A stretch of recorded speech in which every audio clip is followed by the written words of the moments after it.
directora de Amnistía. Estamos con Raúl, que nos está acompañando también. Ahora vamos a pasar a presentarlos, Gisela y Quilla. Y pues, como saben, ahora estamos aquí reunidos para poder presentar nuestro informe anual 2022-2023, el cual ofrece un análisis de la situación de los derechos humanos alrededor de todo el mundo, en 156 países, y nos ofrece este contexto tanto global, regional como local, ¿no? Este es un documento que lo venimos presentando desde hace muchos años. Todos los años tenemos esta presentación, ¿no? Y entonces pues vamos actualizándonos en cómo va el contexto y cómo van los derechos humanos alrededor del mundo. Como saben, en el caso peruano, el tema que ha ocupado nuestra agenda desde el año pasado ha sido la violenta represión ante las protestas iniciadas en diciembre del 2022, que han estado marcadas por el uso excesivo y desproporcional de la fuerza por parte de las fuerzas del orden, así como por el racismo y la discriminación del cual todos hemos sido testigos. Para profundizar en estas distintas aristas de la situación en Perú, nos acompaña Marina Navarro, directora ejecutiva de Amnistía, y como les mencionaba, Raúl Samillán, que es presidente de la Asociación de Mártires y Víctimas del 9 de enero de Juliaca en Puno. También Quilla Sotelo, que es activista por los derechos humanos, es hermana de Inti Sotelo y corresponsable del colectivo 14N.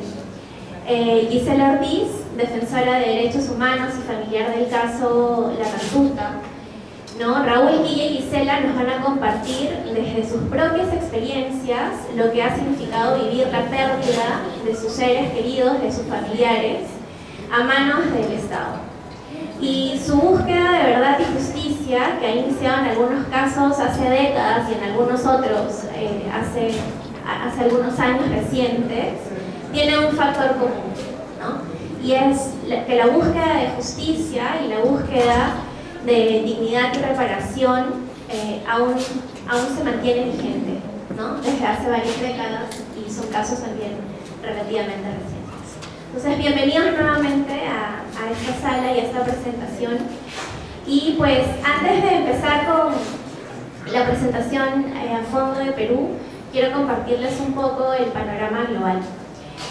Como hemos estado viendo, la invasión en gran escala a Ucrania por parte de Rusia ha desatado una de las peores emergencias humanitarias y de derechos humanos de la historia reciente.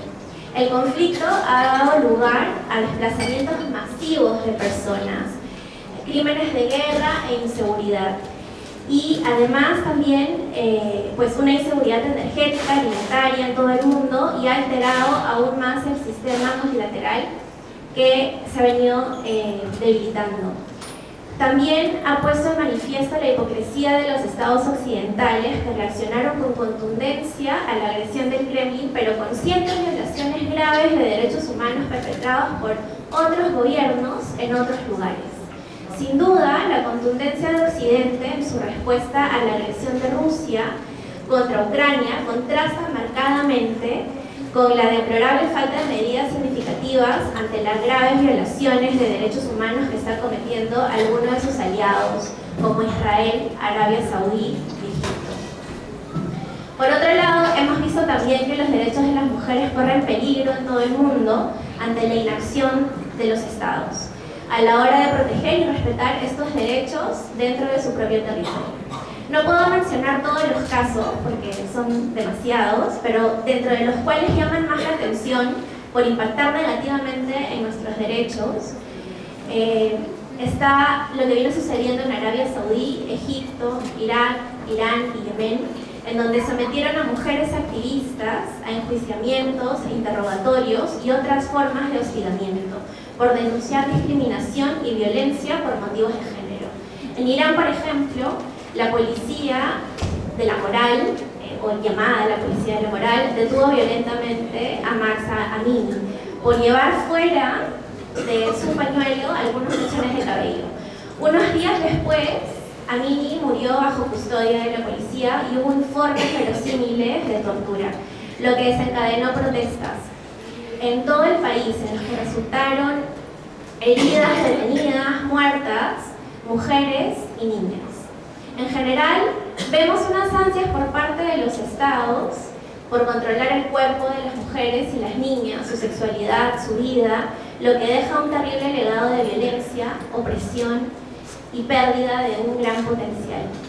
En general, el informe anual global de Amnistía Internacional está poniendo en evidencia el doble rasero o las distintas maneras, por decirlo así, de juzgar una misma situación que existe en materia de derechos humanos en todo el mundo, así como la inacción de la comunidad internacional a la hora de unirse en torno a ciertos derechos humanos. No puedo dejar de mencionar que justamente este 2023 la Declaración Universal de Derechos Humanos está cumpliendo 75 años, ¿no? Y desde Amnistía Internacional queremos insistir en la necesidad de poder contar con un sistema internacional basado en normas que se fundamentan en los derechos humanos y se apliquen a todas las personas y en todas partes por igual. Necesitamos menos hipocresía y menos cinismo de parte de los estados. Lo que necesitamos es que justamente estos sean más coherentes al momento de promover y proteger todos los derechos. Ahora sí, vamos a entrar un poco en la dinámica de nuestros panelistas y Marina va a complementar esta parte del informe global y va sobre todo a ocupar a cómo se ha dado la situación en el caso de Perú. Entonces yo te dejo, Marina, para que puedas... Ahora, tenemos todos 10 minutos para cada uno de los panelistas. Yo les voy a hacer una señal. Cuando hayan transcurrido 5, les voy a levantar una tarjetita, y cuando hayan transcurrido 3, y finalmente cuando ya no les quede tiempo. Luego vamos a tener una ronda de preguntas y respuestas, así que vamos a tener tiempo de ahondar en algunos temas. Muy buenas noches. Bueno, aunque sé que Ana María es una moderadora estricta, sí no puedo empezar sin mostrar desde Amnistía Internacional nuestra solidaridad con el LUM, con la clausura intempestiva el día de hoy y esperar que sea reabierto lo antes posible. El LUM es un lugar muy importante para la memoria, para la defensa de los derechos humanos. Es un lugar que realmente es clave y esperamos que se reabra lo antes posible, tanto su exposición permanente, que ya sabemos que es muy importante, posiblemente luego Gisela nos va a querer comentar, pero es clave para la memoria del país, para lo que está ocurriendo actualmente. Es muy necesario que haya también este lugar de la tolerancia, de la inclusión, para que haya debate, para que también podamos hablar de los derechos humanos en ese espacio. Entonces, quería empezar.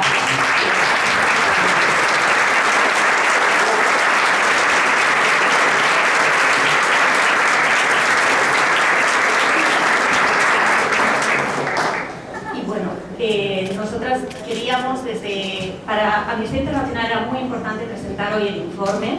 Hoy se ha lanzado a nivel global, es un informe global. Aquí, que ven aquí, que nos hemos repartido, es el capítulo de Perú. Hay 156 capítulos, pero hoy nos vamos a centrar especialmente en Perú. Pero sobre todo era muy importante que pudieran hoy, hemos invitado especialmente el señor Raúl Samilla, que ha venido desde Juliaca, pero también por supuesto de Gisela y de Quilla, que nos han acompañado en muchas ocasiones. Era fundamental que hoy pudieran estar acá y pudieran también comentar lo que es la búsqueda de justicia en el Perú. Pero voy a empezar hablando de un tema que ya hemos mencionado, una de las grandes preocupaciones que tenemos en el informe, que son los derechos de las mujeres. Los derechos de las mujeres que están teniendo retrocesos en muchos países, como por ejemplo en el caso de Afganistán, que también hemos visto que están teniendo retrocesos en países como en Estados Unidos, pero que en el caso de Perú no andamos mucho mejor. En este año, solo en el año 2022, tenemos que hablar de 137 feminicidios. Perú es un país en el que cada día al menos 50 niñas y adolescentes son agredidas sexualmente, cada día.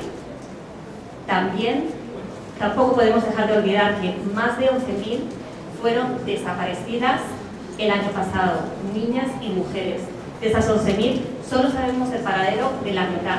Estamos hablando de más de 6.000 mujeres que no sabemos dónde están en el Perú, que pueden haber sido víctimas de feminicidio, pueden haber sido víctimas de trata, pueden haber huido precisamente de la violencia que estaban sufriendo y seguimos sin saber qué es lo que está ocurriendo con ellas. Pero de esta lamentable situación, lo que es todavía más preocupante es que las autoridades no estén tomando las medidas necesarias para poder terminar, para poder luchar realmente contra esa violencia de género. No solo eso, sino que estamos viendo cómo hay retrocesos. Una medida tan importante como es la educación sexual integral, el año pasado se aprobó, ¿no?, esta ley que ponía en entredicho porque le da el poder de veto, ¿no?, a ciertos padres, asociaciones de padres y madres de familia que pueden llegar a editar incluso currículo escolar o materiales educativos.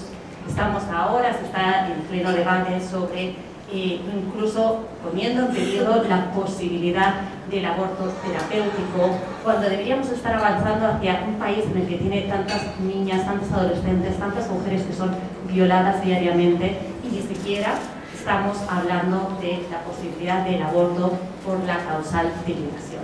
Entonces estamos hablando de que hay muchos retrocesos en los derechos de las mujeres.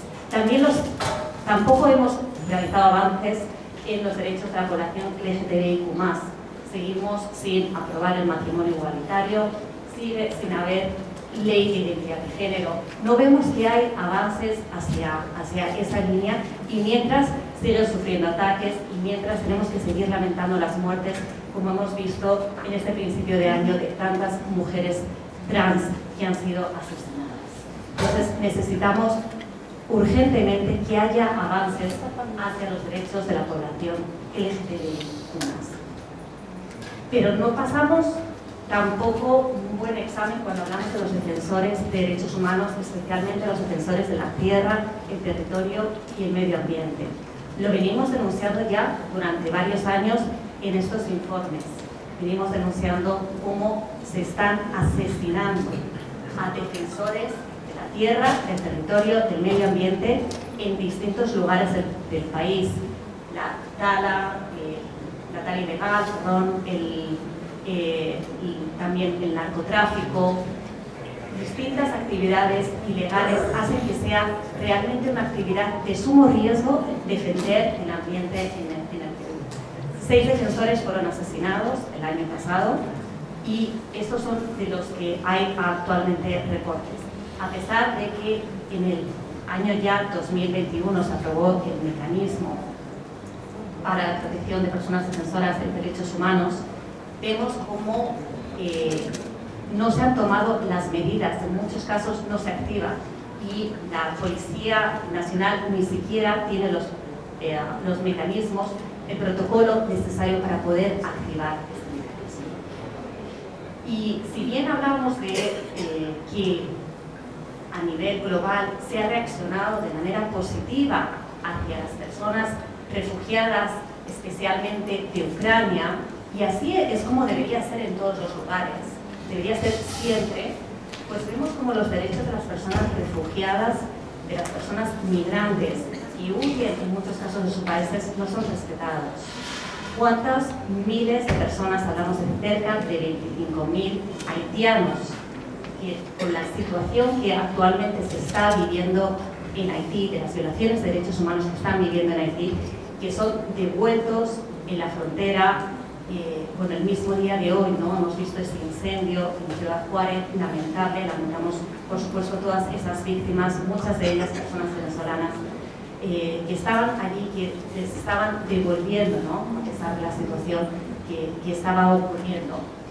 Y vemos, y también tan desesperada, ¿no?, es la situación que aumenta y aumenta la cantidad de personas, incluso de niños, de niñas, de adolescentes, como dice UNICEF, que intentan pasar por el Darién, que es una ruta que para quien la conoce es realmente peligrosa y miles de personas están intentando esa ruta por la desesperación de querer salir, de sobrevivir, de tener una vida mejor.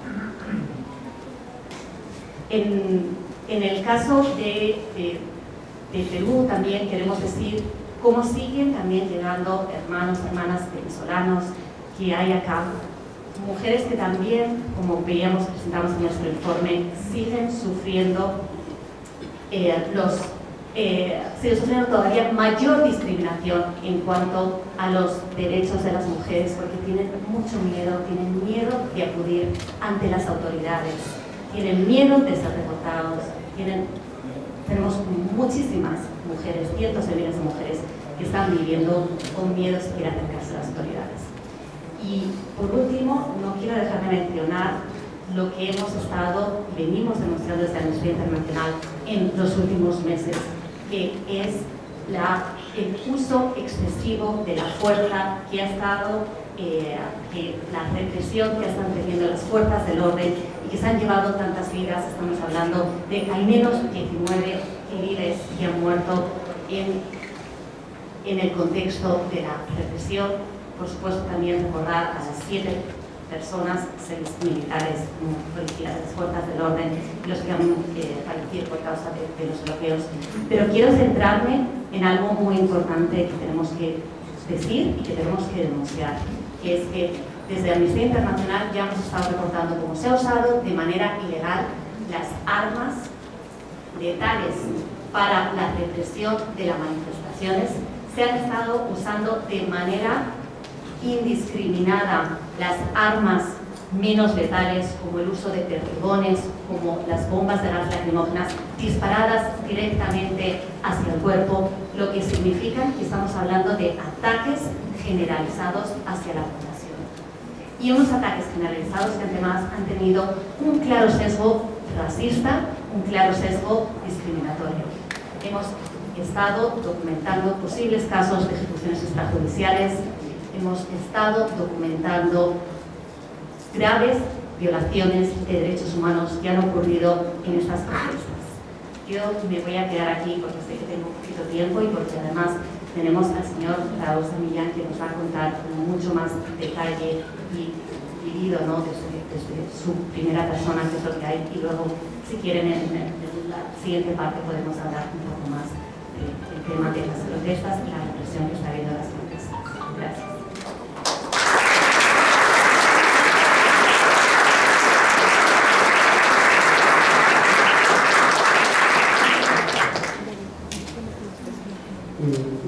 Muy buenas noches a todos los presentes y agradecer a Amnistía Internacional, a la Coordinadora Nacional de Derechos Humanos, que durante todo este tiempo nos han ido acompañando en nuestro duelo y en el dolor que nosotros sentimos. Yo soy Raúl Samillán Sanga, hermano de Marco Antonio Samillán Sanga, biólogo, licenciado en biología y médico internista, que ha fallecido el 9 de enero de este año. Ahora me tocó como familiar representar a todos los familiares de las víctimas y a los heridos, que tenemos un promedio de 255 en la ciudad de Juliaca, representando, ¿no?, mediante la asociación que se ha conformado, que es la Asociación de Mártires y Víctimas del 9 de enero, Juliaca, Puno. Bueno, nos tocó vivir nuevamente momentos que nunca esperemos que se vuelvan a repetir en nuestra historia en el Perú, momentos tan dolorosos. Un 9 de enero, nosotros los quechuas aymaras en Puno, al ver la muerte de tantas personas en Apurímac, luego en Ayacucho, nos solidarizamos con los familiares, y es por eso que desde el día 5 de enero es que empieza la población de Puno, en su conjunto, todas las provincias, a salir a manifestarse en apoyo, en solidaridad al derramamiento de sangre que se había dado en otras regiones. Pero nunca imaginamos que a nosotros nos tocaría tal vez vivir tal vez lo más grave, ¿no?, de lo que estaba sucediendo en el Perú. Entonces, desde el día 7 de enero en la ciudad de Juliaca ya habían heridos de bala, ¿no?, personas que viven alrededor del aeropuerto, que estaban caminando, llegando a casa, han sido baleadas.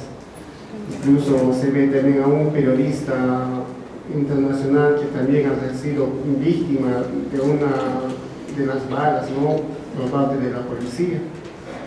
Y así sucesivamente se fueron dando la represión hacia la población de Juliaca por el simple hecho de salir a manifestarse, que no estaba de acuerdo con la forma como el Estado estaba llevando la seguridad o la paz de nuestro país.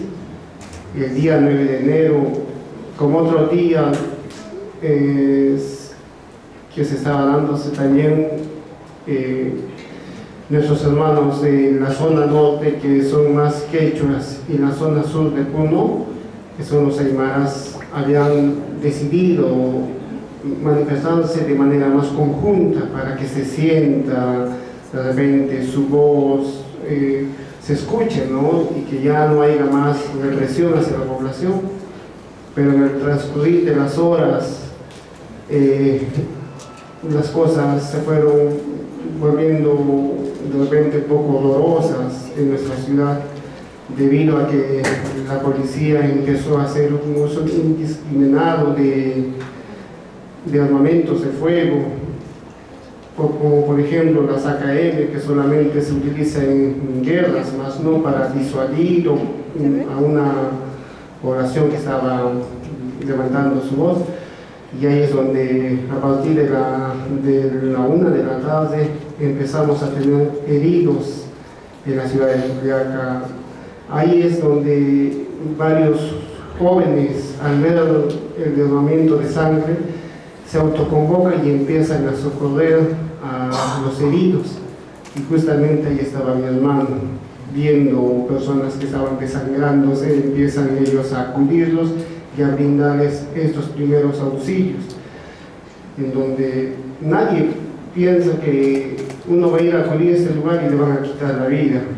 Creo que sale uno a protestar o a levantar su voz, ¿no?, porque es un derecho que también tenemos como ciudadanos, y también con eso queremos que el Estado nos escuche, un gobierno que escuche y que atienda algunas necesidades.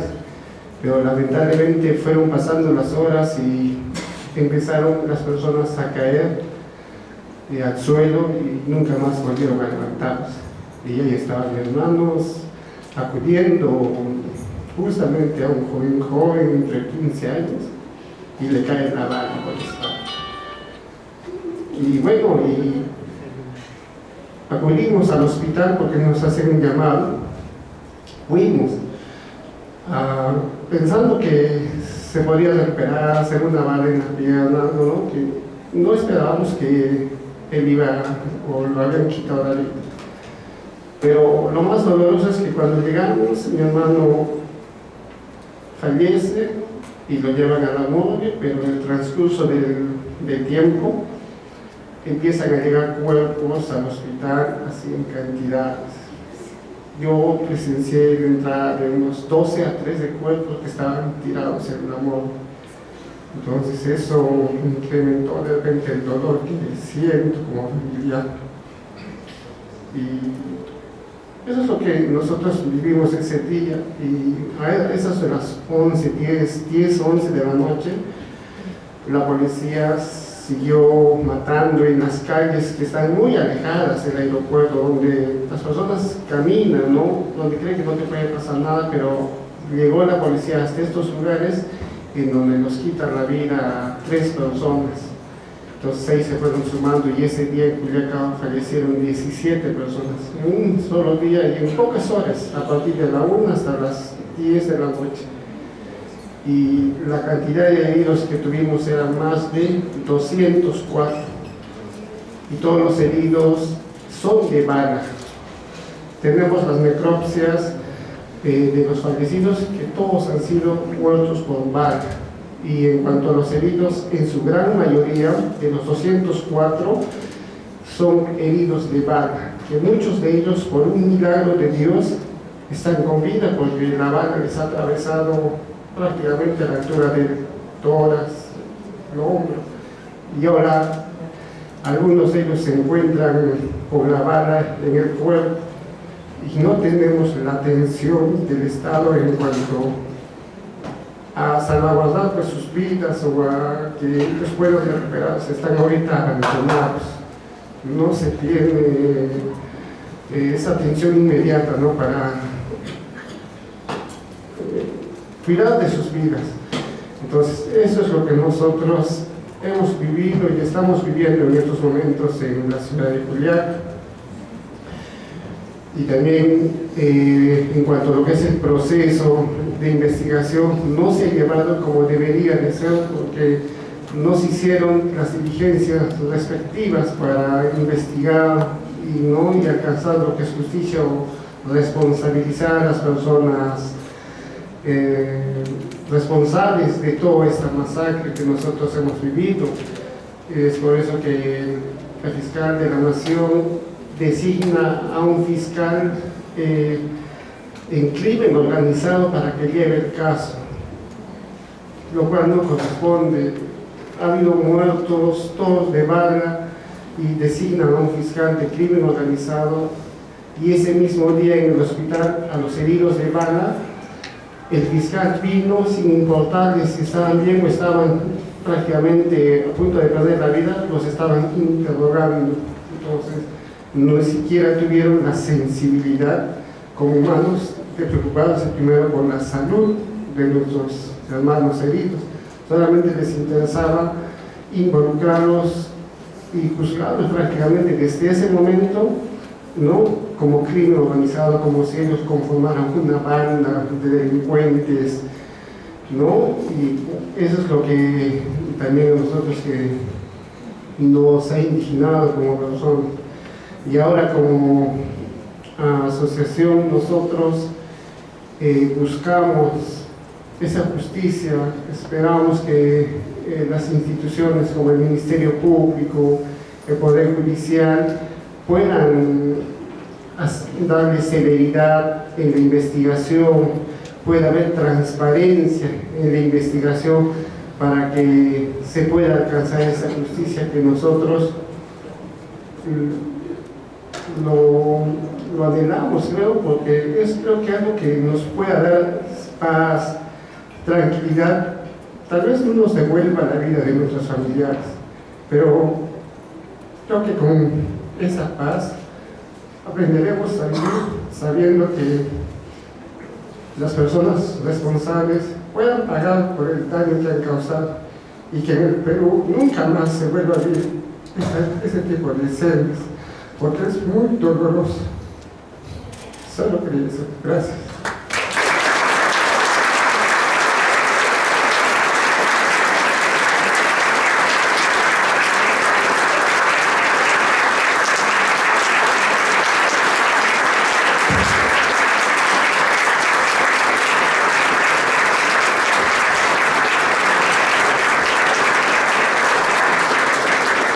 Muchas gracias, Raúl, por compartir con todos nosotros tu testimonio, que ha sido muy, muy duro, por estar aquí y por la lucha que has iniciado desde ese momento hasta ahora, y que probablemente continúe hasta que se obtenga justicia, ¿no?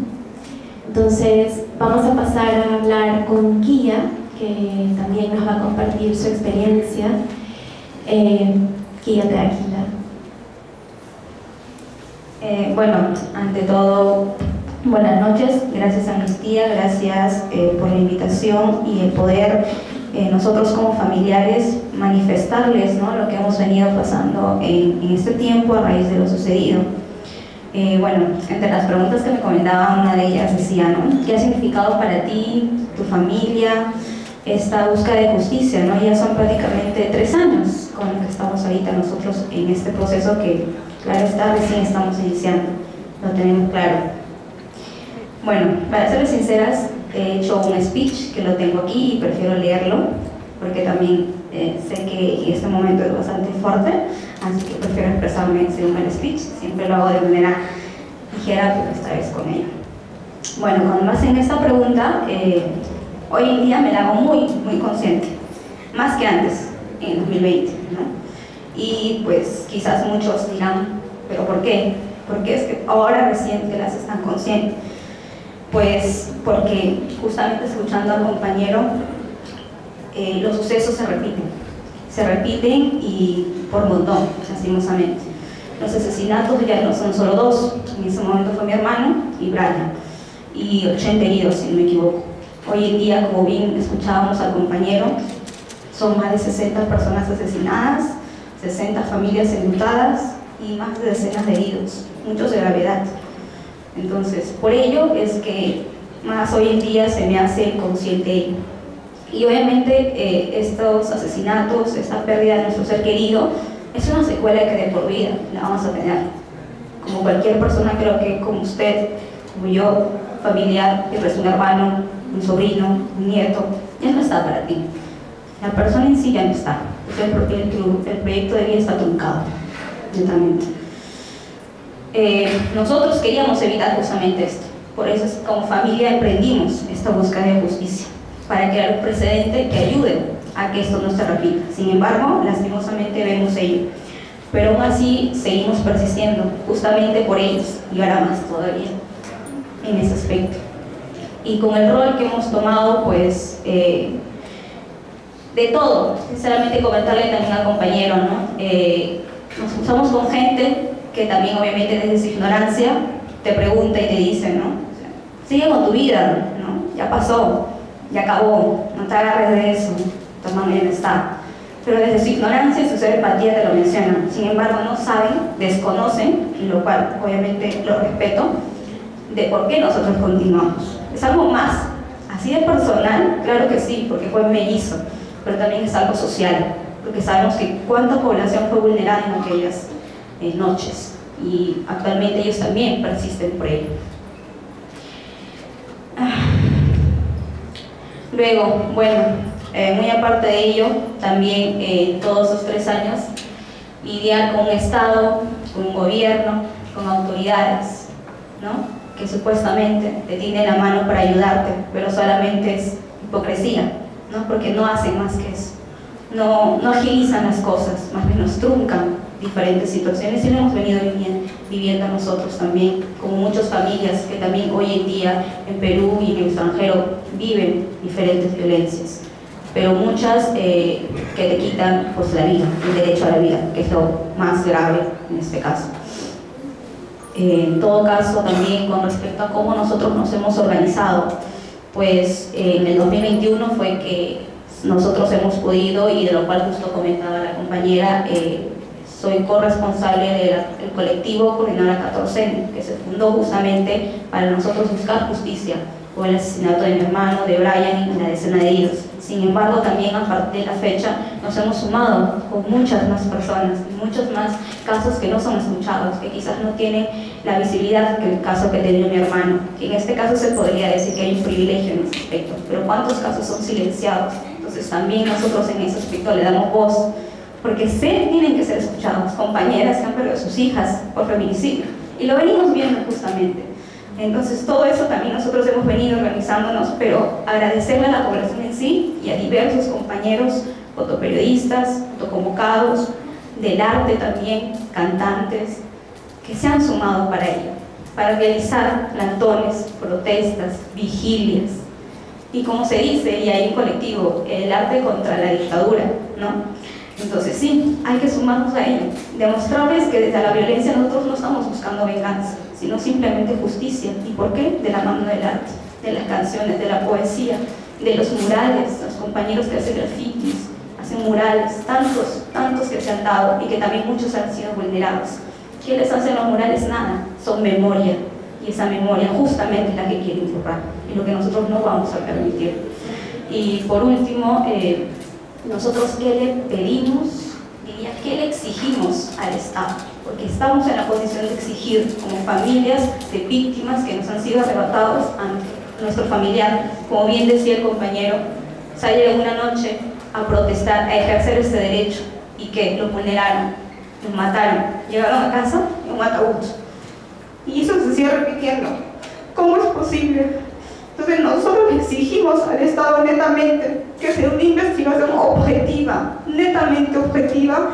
Ya nos cerraron las puertas aquí en cuestión a investigar a las autoridades que están protegidas, como Merino, Arauz y Rodríguez, y lo seguiré repitiendo, porque estas personas y congresistas que se han hecho cargo de blindarlos y nos han impedido buscar justicia aquí, pues estamos ya también recurriendo, y gracias a Amnistía, de manera internacional, porque justamente ese es el objetivo, crear precedentes y que se les investigue. Y como han cometido un delito, porque es un delito lo que han hecho, direccional para asesinar, porque son armas letales de caza, un perdigón de plomo que netamente le perforó el corazón a mi hermano y por eso fue asesinado, y 10 perdigones que fueron con Brian.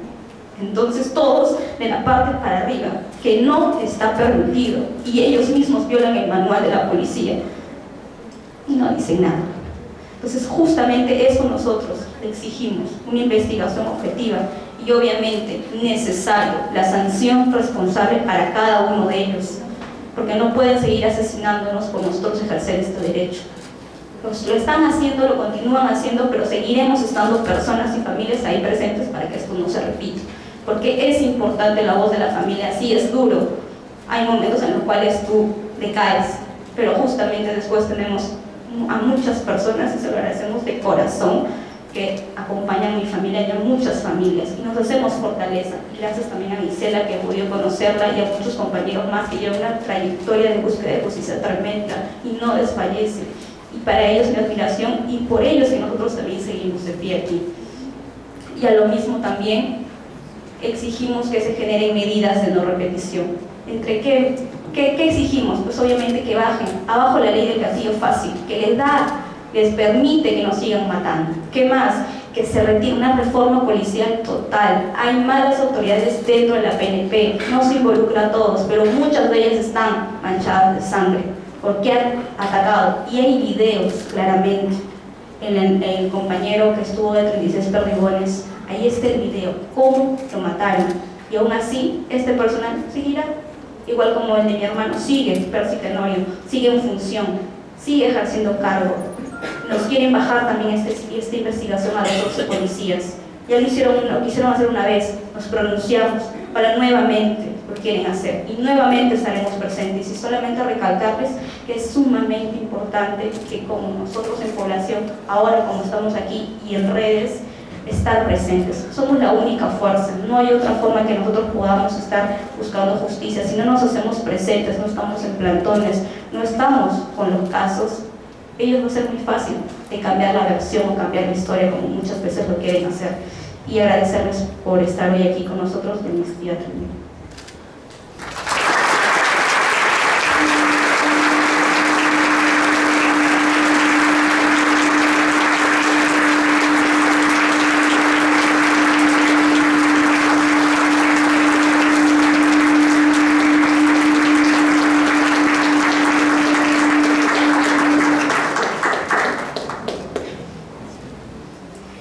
Gracias, Quilla, por compartir la historia de lucha de la organización que han tenido para buscar justicia, no solamente para Inti, tu hermano, sino para todas las víctimas que recordamos del 14M.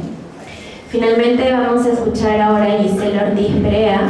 Ella es administradora con maestría en gestión pública, directora de operaciones del equipo peruano de antropología forense y defensora de derechos humanos, representante de los familiares del caso La Cantuta, tras la desaparición de su hermano Luis Enrique Ortiz en julio de 1992. Buenas noches con todos y con todas. Yo quiero empezar expresando mi solidaridad, no solamente con el señor Raúl aquí presente, en representación de la organización de familiares de víctimas de Puno, sino con todos y cada uno de los familiares, de las víctimas de los crímenes de este gobierno que han ocurrido en Puno, en Ayacucho, en Abancay, en Satipo, y pedirles perdón porque al final de cuentas que casi 100 años de este gobierno autocrático no hayamos podido resolver esta crisis política tiene que ver también con nuestra indiferencia y con esa incapacidad que tenemos como país de no sumarnos, de no reaccionar ante la muerte y de normalizarlo como si fuese una cosa cotidiana y como si fuese una historia fácil de contar y como si no tuviéramos derecho. Y lo digo con vergüenza también, porque en el caso Cantuta tenemos 30 años de lucha, con el mismo dolor del primer día. Y tenemos 30 años recordándole al Estado peruano que nos debe la justicia, porque tenemos juicios pendientes, y hay varios, como Montesinos, Hermosa Ríos, Martín Rivas, que no tienen condena por el caso Cantuta, porque tenemos familiares desaparecidos y porque hace un mes aproximadamente nos tocó ir a Londres a buscar los restos de nuestros familiares que el Estado dejó olvidado desde el año 93 y que nunca buscó y que nunca nos entregó, y que hemos sido los familiares los que hemos tenido que averiguar dónde estaban esos restos entregados a un laboratorio que ya cerró hace algunos años y hemos podido ubicarlos para traerlos. Y lo cuento esto porque no está bien que un país democrático conviva con esa muerte y con esa injusticia. Y lo digo porque, si bien es cierto, el caso Cantuta puede ser un caso emblemático por el cual de alguna manera desenmascaramos a la dictadura de Alberto Fujimori, como muchos otros casos, por el cual conocimos de la existencia de un escuadrón de la muerte como el Grupo Colina, por el cual supimos que estudiantes, dirigentes, periodistas fueron asesinados y desaparecidos, y muchos de ellos calcinados durante los años 90, y fue un caso importante, pero así de importante que ni siquiera ha podido culminar en una justicia plena ni en el entierro digno para cada una de las víctimas. Si ese es lo poco que nosotros hemos avanzado, imagínense ustedes lo que puede significar para cientos de familias que ni siquiera han tenido una respuesta de qué fue lo que pasó con sus seres queridos. El propio Registro Nacional de Personas Desaparecidas nos habla de un poco más de 21.000 peruanos y peruanas que siguen haciendo falta a su familia, que los seguimos extrañando, que los seguimos queriendo y por quienes tenemos que seguir levantando nuestra voz. Y lo digo porque el día de hoy una municipalidad de forma arbitraria clausuró el lugar de la memoria. Y no es solamente la clausura de ese espacio físico, que al final de cuentas es resultado también de la lucha de los familiares, que desde un primer momento exigimos espacios de memoria, no solo para recordar lo que nosotros vivimos, para conmemorar la lucha de los familiares, pero también conmemorar la memoria de nuestros seres queridos. Y denunciar actitudes como esas que en realidad significan atropello de derechos. Ese derecho que tenemos a recordar, al final de cuentas, lo que nos queda de nuestros seres queridos es justamente su memoria. Lo que ellos fueron en vida, si fueron estudiantes, si fueron futbolistas, si fueron alegres, lo que han hecho, lo que hicieron en sus comunidades para quienes fueron dirigentes comunales, toda esa historia colectiva, familiar, individual, que nosotros atesoramos, porque es lo único que nos queda de nuestros seres queridos. Entonces, es impensable que en un país como el nuestro, con 20 años de violencia interna, con miles de muertos, asesinados, desaparecidos, con mujeres violentadas sexualmente, no tengamos espacios para recordar, para estudiar, para aprender justamente esos hechos de violencia que seguimos denunciando y que no queremos que se repitan. Y lo digo esto porque me gustaría también, de alguna manera, pensar que la lucha que los familiares de Cantuta emprendimos hace 30 años realmente tuvo sentido en ese nunca más que tanto lo repetimos.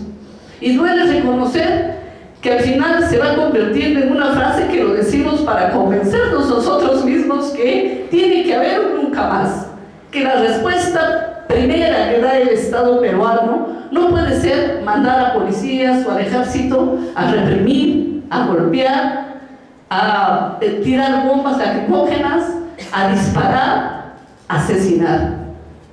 Yo creo que esa forma como estamos entendiendo la democracia y esa convivencia necesaria entre peruanos, peruanas como ciudadanos tiene que ser revisada, y cada uno de nosotros tiene que ser autocrítico también en cómo lo estamos permitiendo y qué es lo que nos toca hacer, cómo nos movilizamos, no solamente desde esa exigencia política necesaria, sino humana.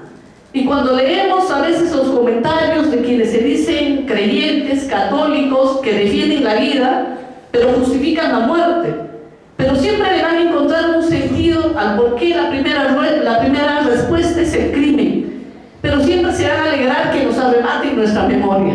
Entonces simplemente no lo entendemos, porque estamos creyendo quizás en un Dios distinto, en un Dios que es cómplice, en un Dios que avala la impunidad y que no nos ayuda en esa búsqueda de verdad y de justicia que tanto necesitamos. Entonces sí creo yo que de esa enseñanza que nosotros hemos ido valorando, construyendo como familiares de Cantuta, en primer lugar, es la solidaridad. No siempre los familiares nos levantamos con las fuerzas suficientes para emprender una nueva lucha, porque esa lucha no se acaba. Porque si tenemos a algún expresidente condenado por estos crímenes, todos los días hay una amenaza de revisión y de indulto. La semana pasada la Corte Suprema ha vuelto a admitir la enésima revisión de la condena. Y para los familiares, ¿cuándo vamos a descansar? ¿No es acaso una sentencia de la Corte Suprema la última instancia de justicia que garantice el derecho que tenemos no solamente a la sanción penal a los asesinos, sino también a la reparación civil? Eso no se respeta en este país. Cuando por pactos políticos les regalan indebidamente un indulto y somos los familiares los que tenemos que salir a defender nuestro derecho a la justicia. Esa lucha constante contra un Estado y un aparato pensado más bien para la impunidad. Y eso es lo que duele en este momento.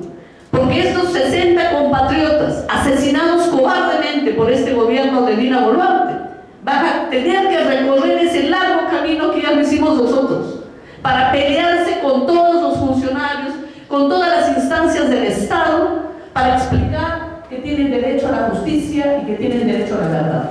Ya ni hablar de la reparación.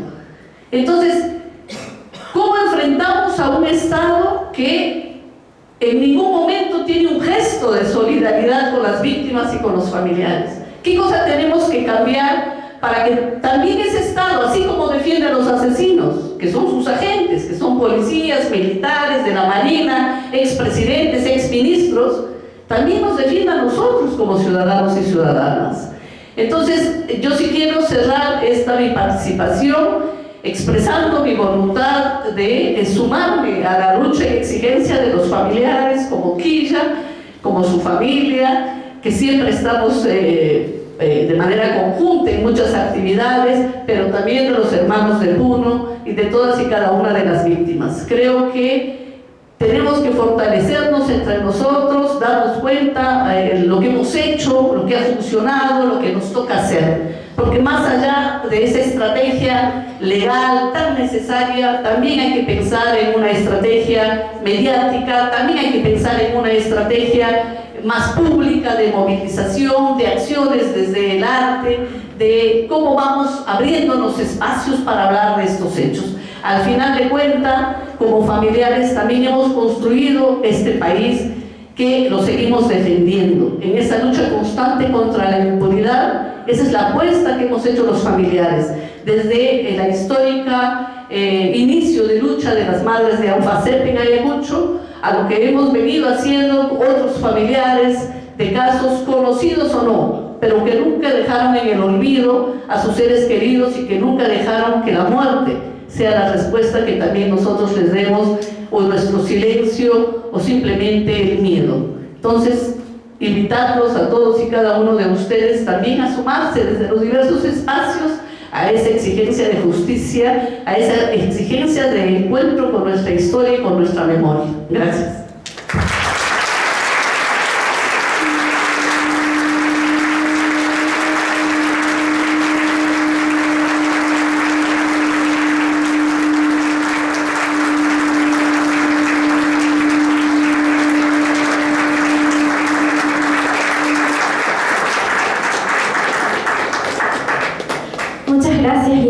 Creo que hemos podido ver cómo entre estos tres casos hallamos muchas similitudes de búsqueda, una persecución de la verdad y la injusticia que permanece, ¿no? Vamos a pasar a esta ronda de preguntas. Si tienen preguntas pueden hacerlas. Por ahí el equipo de Amnistía está repartiendo algunos papeles para que puedan anotarlas. También a quienes ahorita están conectados a través de redes pueden hacer sus preguntas en la caja de mensajes para poder tenerlas también. Vamos a pasar a una primera ronda de preguntas en la cual cada uno va a tener un espacio de poder responderlas, también por unos 5 minutos de respuesta para ver si hacemos una o dos rondas de preguntas. Entonces, quienes ya tengan los papeles o si quieren pueden levantar la mano. Ahí hay una persona que está pidiendo papel.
Ok, vamos a leer, hay algunas preguntas que son generales para los tres panelistas, así que voy a empezar con esas.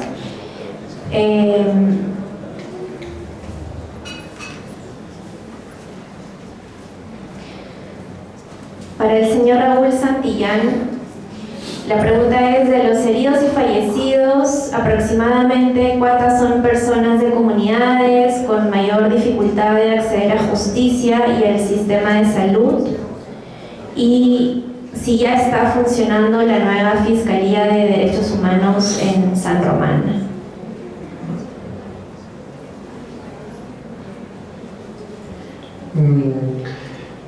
En cuanto a los heridos y los familiares de los mártires, en su mayoría son de zona rural. Ese día a la ciudad de Juliaca llegaron de provincias, de comunidades, y son justamente ellos los que ahorita se encuentran graves y no tienen el acceso a lo que es la salud. Entonces son en su mayoría, en vista de que en la misma población de Juliaca son pocos los familiares, más es de comunidad, de zonas humildes, de lugares donde de extrema pobreza está viva. Ellos son los que ahorita necesitan de nuestro apoyo. Gracias. Ahora sí las preguntas generales. ¿Pueden decirnos cuál es la situación en las fiscalías de las denuncias contra Dina Boluarte y otros sobre los asesinatos de protestantes? Creo que es para Marina. Voy a leer todas las que tengo aquí. ¿Qué procedimiento sigue ahora para buscar justicia y reparación en las víctimas si el Ministerio Público no actúa y los congresistas hablan o promueven que el Perú se retire de la Corte Interamericana y de la ONU? ¿Cuál sería el rol del sector salud en esta lucha por justicia y qué avances hay al respecto?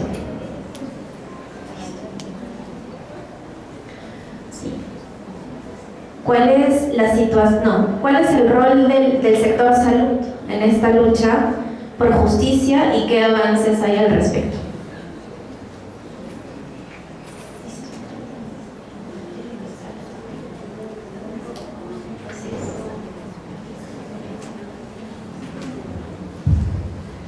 Bueno, yo creo que en realidad todos estos cambios que han habido en los últimos meses, especialmente en el Ministerio Público, que es la instancia que debería garantizar una investigación imparcial, que debería representar a las víctimas en los procesos judiciales, nos deberían también preocupar, ¿no? En primer lugar, porque muchas de estas fiscalías especializadas en materia de derechos humanos han sido cambiadas, han sido reemplazados algunos de los fiscales y más bien se ha ido incrementando estas fiscalías en torno a delitos de terrorismo.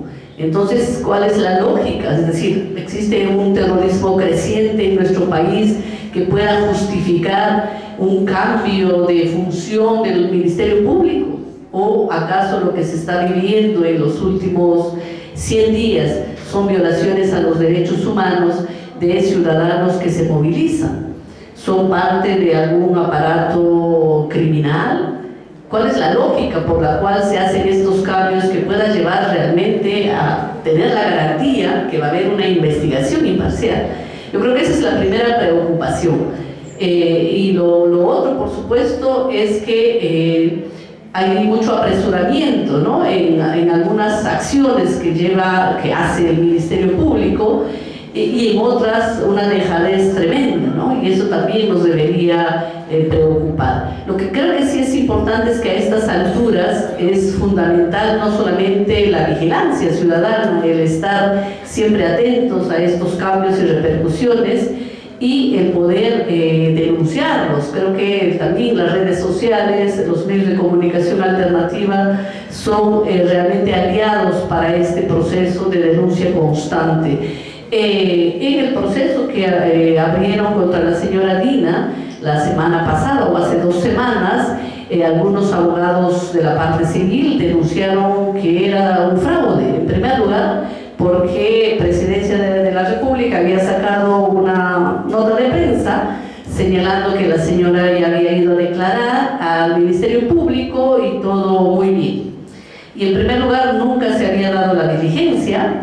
En segundo lugar, los abogados de la parte civil no habían podido ingresar y ellos estaban quejándose de ese atropello a la falta de representación de sus defendidos. Y en tercer lugar, hubo más bien una solicitud de la fiscal de la Nación para que la parte civil no interrogue a la presidenta. Entonces, nos damos cuenta también que hay un Ministerio Público que más bien está muy operativo para seguir defendiendo al régimen, dejando de lado pues esta función fundamental que tiene, que es la de perseguir el delito y de defender a las víctimas, ¿no?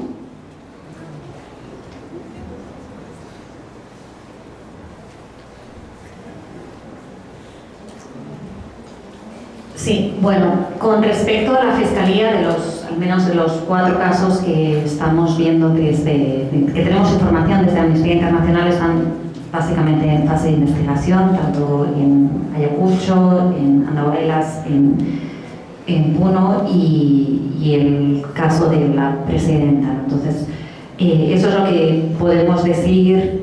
Y bueno, ya sacamos hace también un tiempo la preocupación que tenemos para que se agilicen estas investigaciones, porque tenemos algunas dudas, y lo uno con la pregunta sobre salud, algunas preocupaciones. Por ejemplo, cuando hemos estado en Andahuaylas, los familiares nos han dicho que las necropsias tardaron mucho tiempo en llegar, prácticamente un mes en que les dieran las necropsias. En el caso de dos jóvenes, un adolescente de Chincheros, un joven de Andahuaylas, fueron enterrados sin siquiera tener las necropsias, lo cual ahora van a tener que exhumar con el dolor de la familia para poder para realizarlo. Entonces, sí vemos como que tenemos preocupación para que realmente se pongan todos los medios para que la Fiscalía pueda hacer estas investigaciones. Porque esperemos que se den en Perú. Si no se dan en Perú, luego uno con la siguiente pregunta. Bueno, en muchos casos hemos estado escuchando el querer salirse de San José, no tanto de Naciones Unidas, la verdad, eso no lo había escuchado. Pero, y bueno, y creo que Gisela lo conocen también bien, la importancia que tiene el poder ir ante las instancias supranacionales, ¿no? Ante la Corte Interamericana, ante, en todo caso, la Corte Penal Internacional, en caso de que no se halle la justicia en Perú. Entonces, es clave defender esos espacios. Es uno de los llamados que también estamos haciendo en el informe anual, la importancia de tener esos espacios y de fortalecer esos espacios a nivel internacional para la justicia. Y con respecto a salud, pues brevemente, ¿no? Decir que varía bastante de lo que nosotros hemos recogido, depende de las zonas, el trato que han recibido. Hay algunas de las víctimas que han denunciado incluso un trato discriminatorio en el sector de la salud. Tenemos un caso, por ejemplo, que nos narraba la mamá de un adolescente de 15 años que fue herido en el brazo, que solo consiguió que le pudieran trasladar para realizar las operaciones a Lima, desde Pichanaki hasta Lima, cuando ella empezó a denunciarlo en redes sociales, cuando empezaron a armar más escándalo, porque si no, el adolescente, ese chico de 15 años, hubiera quedado totalmente con el brazo paralizado y no hubiera realizado esas operaciones. Otra de las preocupaciones también que tenemos es que el número de personas que vemos como personas heridas es mucho más bajo del que realmente hay, porque nos están diciendo en repetidas ocasiones que los heridos tienen miedo de acudir a los centros de salud, a los establecimientos de salud, porque temen que allí se les vaya a abrir los casos, porque temen que allí esté la fiscalía, porque temen que allí hasta la fiscalía, perdón, la policía, y terminen siendo denunciados. Entonces, muchos de los heridos no están acudiendo siquiera a los centros de salud. Eso sí.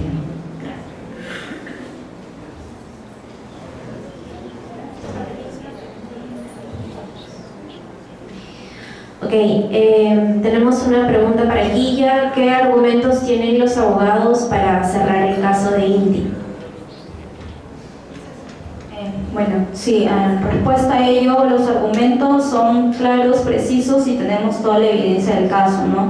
Empezando por la violación del mismo manual de la policía, que compete a que no pueden disparar perdigones del tercio superior para arriba, y las evidencias están en el cuerpo de mi hermano, en el cuerpo de Brian y en las decenas de heridos que dejó aquellas movilizaciones de noviembre. No solamente fueron nacionales, sino también internacionales. Sin embargo, los heridos y fallecidos solamente fueron en Lima. Ello sería uno, luego dos, también el tema de la represión brutal que se dio. Sabemos muy bien que fue masivo el nacimiento de perdigones, y por otro lado también el perdigón de plomo que se utilizó, que no debería de usarse porque es de caza. está prohibido para el tema de protestas y para la represión en todo caso. Y también el tema de que se evidenció en aquellas movilizaciones y también se replicó ahora, lo hemos visto por compañeros que nos han evidenciado con videos y también vivencias propias, el tema de lanzar bombas lacrimógenas desde helicópteros. Eso también está permitido, porque obviamente la población está en desventaja. Nosotros estamos en la parte plana y ellos desde arriba fácilmente pueden vulnerarnos de esa manera, ¿no?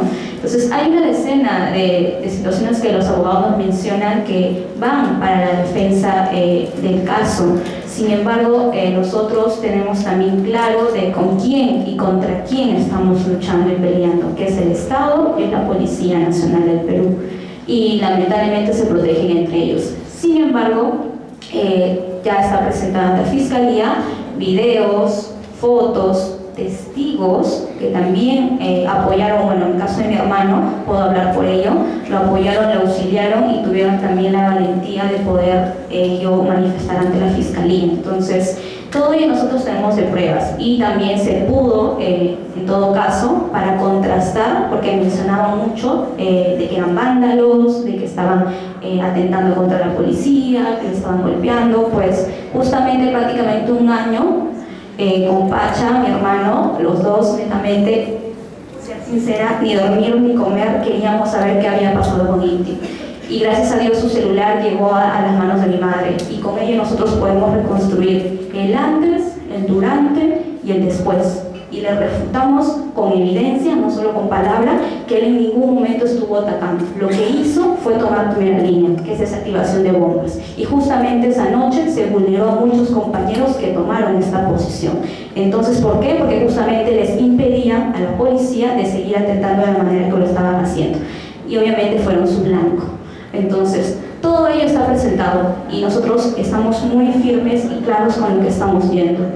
Así, como bien nos comenta Gisela, tenemos también propio de que seguirán terruqueándonos, seguirán vulnerando la memoria, seguirán queriendo denigrar, a pesar de que ya no está el ser querido en vida, pero estamos en la familia, que persistiremos por su memoria y por quién fue esta persona y que dio mucho en vida y pudo dar mucho más. Así que, eso yo más que todo. Gracias.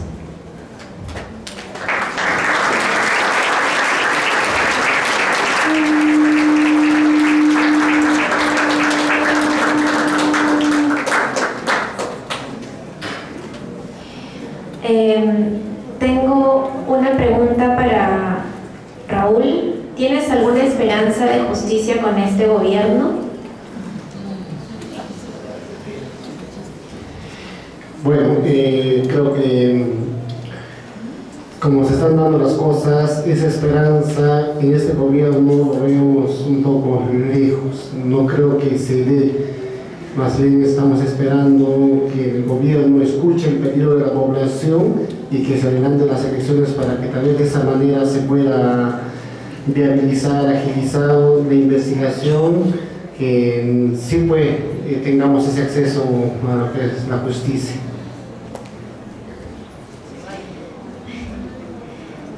Gracias.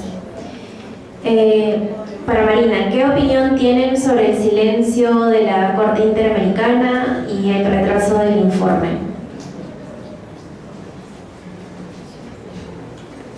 Bueno, el informe de la comisión esperamos que salga lo antes posible. Nosotros hemos tenido también algunas conversaciones con la propia comisión y creemos que es clave. Se está retrasando más de lo que habían dicho, suele retrasarse también, hay que decirlo, pero más bien pues expresa la necesidad de que salga lo antes posible y seguimos en eso.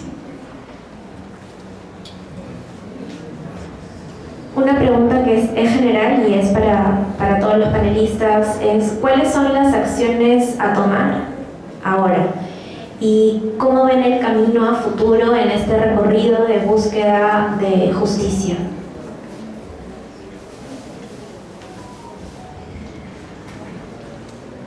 Yo creo que es difícil transmitir un poco de esperanza en que todo esto cambie, ¿no?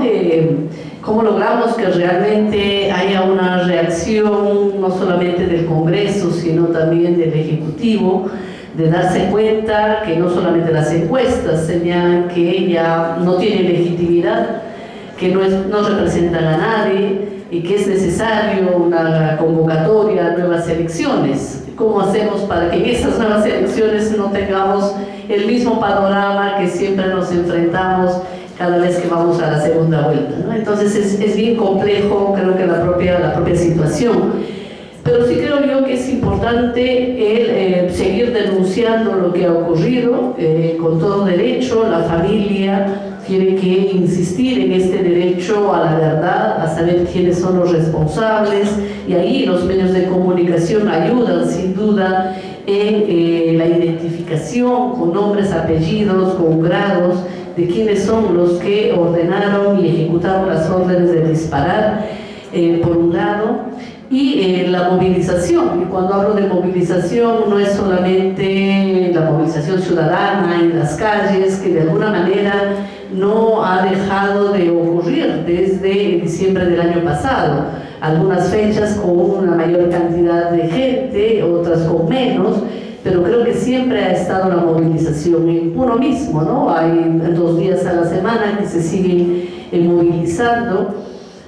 Para que de alguna manera no se olviden de sus compatriotas, no se olviden de lo que ha ocurrido, pero creo yo que cualquier expresión que pueda reflejar lo que se está viviendo, ¿no? Justo Amnistía tuvo esta genial idea de convocar a los afiches. Yo lo vi por mi barrio en una exposición hace unos días, y no solamente son trabajos, algunos de ellos muy hermosos, sino otros también muy duros, como es la propia realidad. Y creo que esa es otra forma también de acercar los hechos para aquellas personas que todavía tienen el corazón más duro y que hace falta sensibilizar, ¿no? Creo que al final de cuentas vivimos todavía en un país con muchos desencuentros. Y lo más doloroso que nos está quedando de estos días es tener a la policía tan envalentonada que ahora ya no respeta ni adultos mayores, ni mujeres, ni niños, y volver a recuperar la confianza, ¿no? Yo creo que eso es como lo más duro de hacer. Y para recuperar esa confianza en las instituciones, no solamente policiales, armadas, sino también las que sostienen nuestra democracia, tenemos que ver pues compromisos y gestos de cambio, ¿no? Entonces esa exigencia tenemos que darla nosotros, ¿no? No solamente al actual gobierno, sino en un contexto de elecciones. Hay que insistir y preguntar sobre esos cambios necesarios, esa reforma policial, esas reformas del sistema de justicia, esa necesidad de imparcialidad de jueces y fiscales que nos garanticen derechos, y ese compromiso de los gobiernos con la vida, que es al final de cuentas lo más valioso que tenemos y lo que genera este impacto que el día de hoy lo estamos compartiendo, ¿no? Pueden pasar muchos años, pero creo que al final esa fractura dentro de nuestras familias es algo irrecuperable. Entonces hay que hacer recordar la obligación que tienen las autoridades también de garantizar la vida de todos y cada uno de nosotros como ciudadanos de este país. Si no, ¿qué sentido tiene seguir defendiendo a nuestro país si vamos a seguir justificando las muertes que ocurren entre nosotros o las muertes que vienen de una orden política, ¿no? Entonces sí creo yo la movilización constante desde las diversas expresiones, ese no olvidarnos lo que hemos vivido, porque esa memoria puede llevarnos también a la movilización y a ser mucho más exigentes con nuestras autoridades, y el recordar a cada una de las víctimas desde esa dimensión humana. Yo creo que una lucha constante también de los familiares es esta lucha contra el estigma. En el 80 y el 90 todos eran terroristas. Las muertes de diciembre son violentistas, narcotraficantes, terroristas, y siempre hay un cliché, siempre hay un nombre calificativo que darles para justificar los crímenes y para deshumanizar, porque al final de cuentas lo que buscan desde el poder es justamente que veamos a la víctima como un ser despreciable, sin derechos, y que la única opción era pues que esté muerto y esté bien muerto. Y creo que esa defensa de la dignidad de las víctimas también es una tarea de todos y cada uno de nosotros.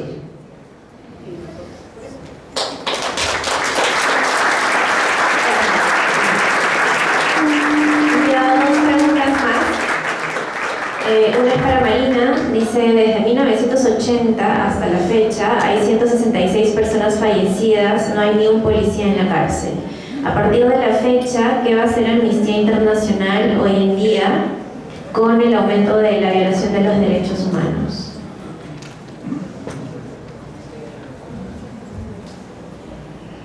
Es algo que venimos denunciando, realmente es una preocupación para Amnistía Internacional la impunidad que se ha dado en los casos, especialmente en los casos de protestas, en los que han muerto muchas personas y efectivamente hasta donde nosotros tenemos conocimiento no hay absolutamente ningún miembro de las fuerzas del orden y además también tenemos ha mencionado antes que ya la ley de protección policial que es una ley por la que seguimos luchando para que se derogue y en caso de que no sea derogada que las autoridades judiciales no la apliquen y lo que vamos a seguir desde Amnistía Internacional es denunciando siempre esta impunidad, luchando contra la impunidad y acompañando, ¿no?, a los familiares que tanto luchan por la justicia y apoyándoles en esa lucha por la justicia. Muy bien, para terminar tengo un comentario en realidad de alguien que creo que vale la pena leerlo. Dice, buenas noches, más que una pregunta quisiera expresar mi admiración por cada uno de ustedes, de los panelistas, por su lucha, por su fuerza, por seguir adelante en medio de tanta injusticia. No puedo dejar de conmoverme con el dolor ajeno y sí que su esfuerzo por hacer ahora tendrá lo que ustedes desean, reparación y justicia. Gracias por el comentario anónimo.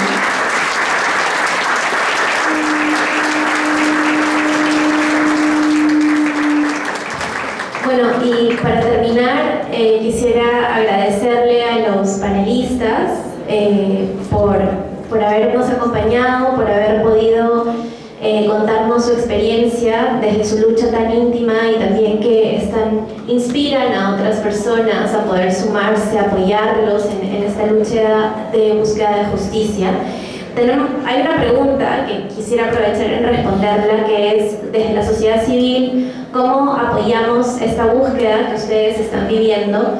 Y es justamente pues el poder unirse a Amnistía Internacional es parte de ese apoyo que podemos hacer, ¿no? Sumarnos al activismo, acompañarlos, a motivarlos. Creo que eso es una de las cosas que podemos hacer desde la sociedad civil. Para terminar, voy a darle la palabra a Marina y no sé si podemos pasar, si tienen algún comentario final que quieran compartir, si hay algo que se les quedó, pues podemos hacerlo para terminar. Gracias. Bueno, yo solo en este minuto agradecer a todos, todas ustedes que están acá, ¿no?, por acompañarnos a pesar de esta dificultad que hemos tenido, por quienes nos están acompañando también a través de las redes sociales, porque es muy esperanzador ver que hay tantas personas que se preocupan por los derechos humanos, que hay tantas personas que también están acompañando en solidaridad a los familiares, y eso creo que es muy esperanzador. Esperanzador es también cuando en los 100 días de protestas desde Amnistía Internacional lanzamos este concurso de carteles para expresar desde el arte la denuncia, para expresar la solidaridad. No lo podíamos haber hecho en el Loom al haberlo tenido acá, pues la verdad es que lo podemos ver y les invitamos a que una vez que terminamos, que va a ser ahora en breve, puedan pasar a ver estos 100 carteles, uno por cada uno de los 100 días, ¿no?, de protestas, y vean desde ahí cómo se expresan y cómo sí hay muchas personas que se preocupan, que se suman, que se indignan y que se solidarizan. Creo que desde ahí también nuestro compromiso, ¿no?, como dice Ana María, desde Amnistía Internacional, para seguir acompañando a las familiares, para seguir acompañando a las víctimas en esta lucha de justicia. Gracias.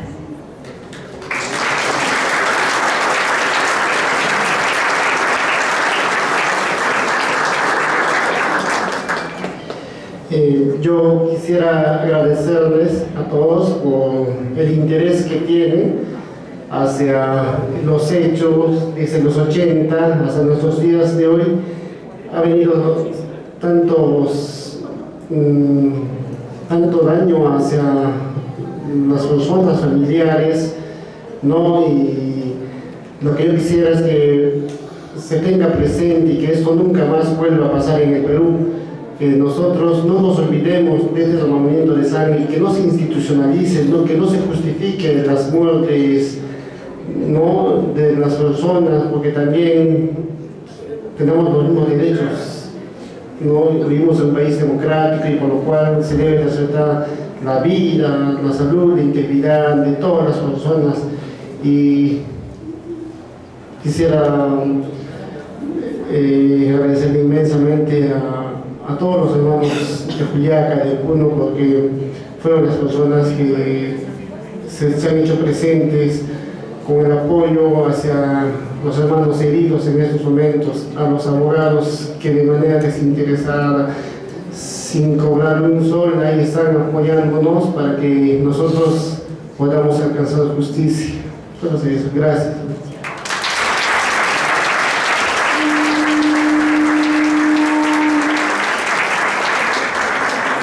Bueno, quiero culminar de igual manera agradeciendo su presencia, la atención que nos brinda, escuchando nuestros testimonios y también de una manera empatizando con lo que nosotros venimos pasando. Y pues también recalcar, ¿no?, que a pesar que la realidad muchas veces es cruda, es difícil, es complicada, actualmente con el régimen que vivimos, ¿no? Sin embargo, no desistir, ¿no?, de la búsqueda de justicia, no desistir de nosotros ejercer este derecho, de nosotros sumarnos a otros casos también, de hacer presencia, como bien comentaban, de diferentes maneras. Hay inmensas maneras que uno puede pronunciarse, ya sea en plantones, ya sea también con cantos, porque he conocido muchos compañeros del arte, a los cuales los admiro bastante y siempre se los hago mención, que también ejercen ello, protestan de esa manera y muchas veces también son vulnerados, pero ellos persisten y saben que a pesar de todo, ahí estamos. Entonces eso es recalcarles y bueno, seguir luchando porque persista la memoria, es sumamente importante ello. Nosotros tenemos esa responsabilidad, como se puede decir, tomamos como tal, ya sea por nosotros, por los nuestros, por nuestra familia y por los que ya no están, que justamente se la debemos, porque ellos también estuvieron, pusieron ahí, se podría decir, el pecho, estuvieron delante, no tuvieron miedo. Entonces nosotros también hay que demostrarles y compartirles ello, y siempre siendo respetar su memoria. Más que todo bien, muchas gracias.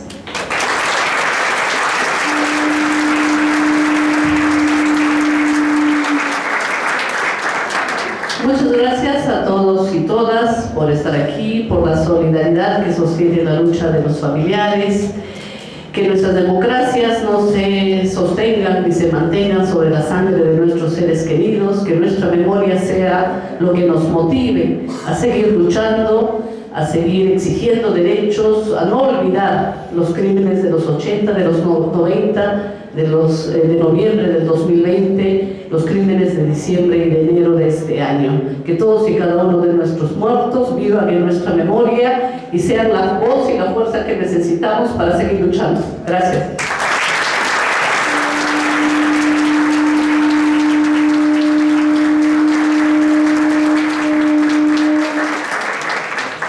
Gracias. Pues bueno, si aún no se han unido a Amnistía Internacional, los invito a que se unan. Hay una mesa afuera, lo pueden hacer ahí. Y nuevamente muchas gracias por habernos acompañado esta noche.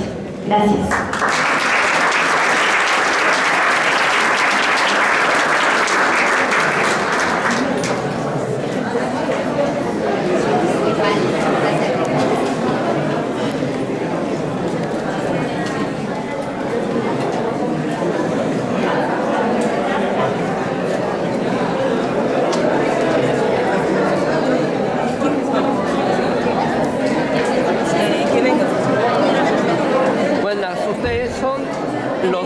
Del 9 de enero. Sí, ¿Por qué motivo están acá? por justicia, reclamando pues, que se haga justicia por los 18 fallecidos que hubo el 9 de enero y estamos buscando justicia nosotros. Usted, sus palabras. No es justo que nos hayan así matado a balazos, solo por pedir justicia. Nosotros estamos levantando nuestras voces, no hemos hecho vándalos, no hemos hecho nada, simplemente hemos levantado nuestras voces por el gobierno que hemos tenido este año, ¿no? Y entonces, en ese caso, así nos han matado el 9 de enero, nos han reprimido, nos han golpeado, nos han discriminado nuestros derechos. Gracias, muy amable. Ustedes son los héroes del 9 de enero. ¿Por qué motivo, sí. ¿Por qué motivo están acá?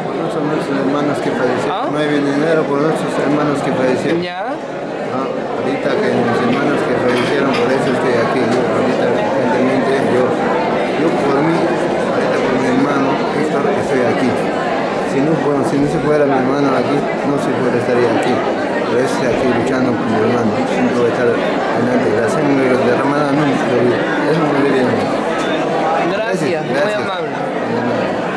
Ustedes son los héroes del 9 de enero. ¿Por qué motivo están acá? No, solo te puedo decir que pedimos justicia, nada más. Gracias, muy gentil.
Tan especial, un mensaje para el Perú. No quisiera participar, gracias. Bueno, muy amable, gracias. ¿Tu afiche me podrías explicar? Lo voy a repartir afuera le explico. Ya, sí. Gracias. Muy bien.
en este día tan especial, en esta noche tan maravillosa?